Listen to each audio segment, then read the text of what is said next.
ಈ ಆಳವಾದ ಸುಂದರವಾದ ವಿಶ್ಲೇಷಣೆಗೆ ನಿಮ್ಗೆಲ್ಲರಿಗೂ ಸ್ವಾಗತ. ಈ ಪ್ರಸ್ತುತಿಯನ್ನು ಬಹಳ ಶ್ರದ್ಧೆಯಿಂದ ರಚಿಸಿದವರು ವಾಣಿಶ್ರೀ ಸಂಗಮಕರ್. ಇವತ್ತಿನ ನಮ್ಮ ವಿಷಯ ದಿವ್ಯಭಕ್ತಿ ಮತ್ತು ವಿಶ್ವದ ರಹಸ್ಯ.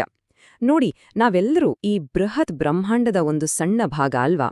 ಆದ್ರೆ ಇದರ ಹಿಂದಿರುವ ಅಗೋಚರ ಶಕ್ತಿ ಏನು ಅಂತ ಯಾವತ್ತಾದ್ರೂ ಯೋಚನೆ ಮಾಡಿದೀವಾ? ಬನ್ನಿ, ಇವತ್ತು ನಮ್ಮ ದೈನಂದಿನ ಗದ್ದಲಗಳಿಂದ ಸ್ವಲ್ಪ ಹೊರಬಂದು ಈ ನಿಗೂಢ ರಹಸ್ಯದ ಕಡೆಗೆ ಒಂದು ಸಣ್ಣ ಪ್ರಯಾಣ ಬೆಳೆಸೋಣ. ಇದೊಂದು ರೀತಿಯ ಧ್ಯಾನದ ಅನುಭವ ಅಂತಾನೆ ಹೇಳಬಹುದು. ಈಗ ನಿಮ್ಗೊಂದು ಪ್ರಶ್ನೆ ಕಾಡ್ತಿರಬಹುದು. ನಮ್ಮ ಕಣ್ಣಿಗೆ ಕಾಣಿಸದೇ ಇರೋ ಅಷ್ಟು ಸೂಕ್ಷ್ಮವಾದ ಆದರೆ ಅಷ್ಟೇ ಬೃಹತ್ತಾದ ಈ ವಿಶ್ವದ ರಹಸ್ಯಗಳನ್ನ ನಾವು ಅರ್ಥ ಮಾಡ್ಕೊಳ್ಳೋದು ಹೇಗೆ? ನಾವು ಪ್ರತಿದಿನ ಎಷ್ಟೊಂದು ಅದ್ಭುತಗಳನ್ನ ನೋಡ್ತೀವಿ, ಪ್ರಕೃತಿಯ ಜೊತೆ ಬೆರೆತೀವಿ.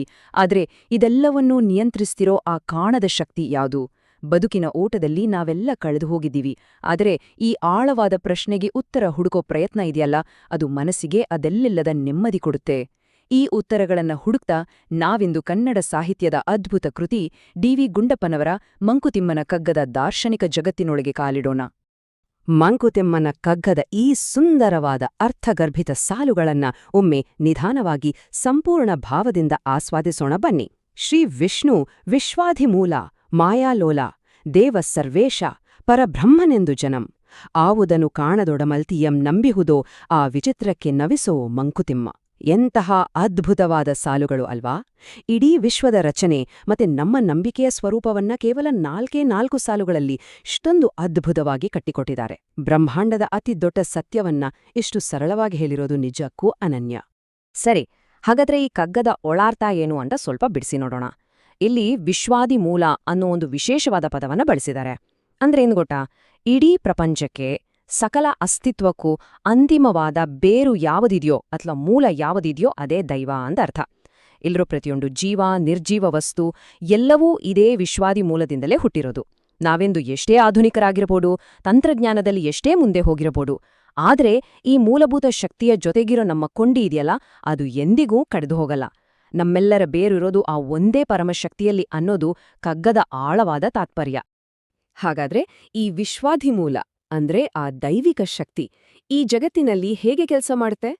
ಜಗತ್ತಿನ ಆಗುಹೋಗುಗಳೆಲ್ಲವೂ ಮುಖ್ಯವಾಗಿ 3 ಹಂತಗಳಲ್ಲಿ ನಡೆಯುತ್ತೆ: ಸೃಷ್ಟಿ, ಸ್ಥಿತಿ ಮತ್ತು ಲಯ. ಕಗ್ಗದ ಸಾಲುಗಳು ನಮಗೆ ಸ್ಪಷ್ಟವಾಗಿ ಹೇಳೋದೇನೆಂದ್ರೆ, ಈ ನಿರಂತರವಾದ ಹುಟ್ಟು, ಪಾಲನೆ ಮತ್ತು ಅಂತ್ಯದ ಚಕ್ರ ಇದೆಯಲ್ಲ, ಇದು ವಾಸ್ತವವಾಗಿ ಒಂದು ದೊಡ್ಡ ದೈವಿಕ ಲೀಲೆ. ಅಂದ್ರೆ ಎಲ್ಲವೂ ಆ ಪರಮಶಕ್ತಿಯ ಇಚ್ಛೆಯಂತೆ ನಡೆಯುವ ಒಂದು ನಿರಂತರವಾದ ಪ್ರಕ್ರಿಯೆ.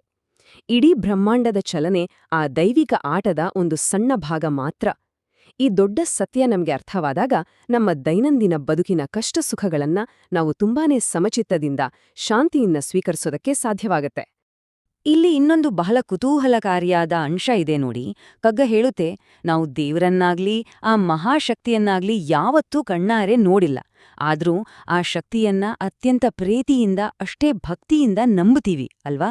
ಹಾಗಾದ್ರೆ ಇದು ಬರೀ ಕುರುಡು ನಂಬಿಕೆನಾ? ಖಂಡಿತ ಅಲ್ಲ.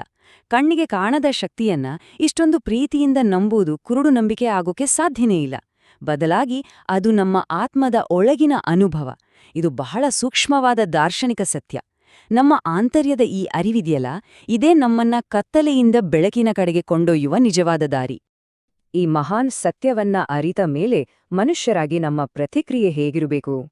ಆ ವಿಚಿತ್ರಕ್ಕೆ ನವಿಸೋ ಅಂದ್ರೆ ಈ ಜಗತ್ತಿನ ಅಚ್ಚರಿಗಳಿಗೆ, ಈ ಅಗೋಚರ ಶಕ್ತಿಯ ಅದ್ಭುತಗಳಿಗೆ ನಾವು ತಲೆಬಾಗ್ಬೇಕು. ಬ್ರಹ್ಮಾಂಡದ ಈ ಅಪಾರವಾದ, ವಿಚಿತ್ರವಾದ ರಹಸ್ಯಗಳ ಮುಂದೆ ನಾವು ವಿನಮ್ರರಾಗ್ಬೇಕು ಅನ್ನೋದೇ ಕಗ್ಗ ನಮಗೆ ಕಲಿಸೋ ಅತಿದೊಡ್ಡ ಜೀವನ ಪಾಠ. ನಮ್ಮಲ್ಲಿರೋ ಸಣ್ಣ ಪುಟ್ಟ ಅಹಂಕಾರ, ಕೋಪ, ತಾಪಗಳನ್ನೆಲ್ಲ ಬದಿಗಿಟ್ಟು ಆ ಬೃಹತ್ ವಿಸ್ಮಯದ ಮುಂದೆ ಮಂಡಿಯುರುವಿಕೆ ಇದು. ಪ್ರಕೃತಿಯ ಎದುರು ನಾವೆಷ್ಟು ಸಣ್ಣವರು ಅಂತ ನಮಗೆ ನಾವೇ ಅರಿತುಕೊಂಡಾಗ ಮನಸ್ಸಿನಲ್ಲಿ ಮೂಡೋ ಶಾಂತಿ ಇದೆಯಲ್ಲ, ಅದು ನಿಜಕ್ಕೂ ವರ್ಣನಾತೀತ. ಕೊನೆಯದಾಗಿ ನಿಮ್ಗೊಂದು ಆಳವಾದ ಪ್ರಶ್ನೆನ ಬಿಟ್ಟುಹೋಗ್ತೀನಿ. ನಿಜವಾದ ಜ್ಞಾನ ಅಡಗಿರೋದು ನಮ್ಮ ನಮ್ರತೆಯಲ್ಲೇ ಅಲ್ವಾ? ಹೌದು, ನಮ್ರತೆಯೇ ನಿಜವಾದ ಜ್ಞಾನ. ಇದೇ ಮಂಕುತಿಮ್ಮನ ಕಗ್ಗದ ಶಾಶ್ವತವಾದ, ಅತ್ಯಂತ ಆಧ್ಯಾತ್ಮಿಕವಾದ ಸಂದೇಶ. ಜಗತ್ತಿನ ವಿಸ್ಮಯಗಳನ್ನ ನಾವು ಎಷ್ಟು ಹೆಚ್ಚು ಅರಿತುಕೊಳ್ತೀವೋ, ನಾವು ಅಷ್ಟೇ ಹೆಚ್ಚು ವಿನಮ್ರರಾಗ್ತಾ ಹೋಗ್ತೀವಿ. ಈ ಅದ್ಭುತವಾದ ಪ್ರಸ್ತುತಿಯನ್ನ ನಮ್ಮ ಮುಂದಿಟ್ಟ ವಾಣಿಶ್ರೀ ಸಂಗಮಕರ್ ಅವರಿಗೆ ತುಂಬು ಹೃದಯದ ಧನ್ಯವಾದಗಳು.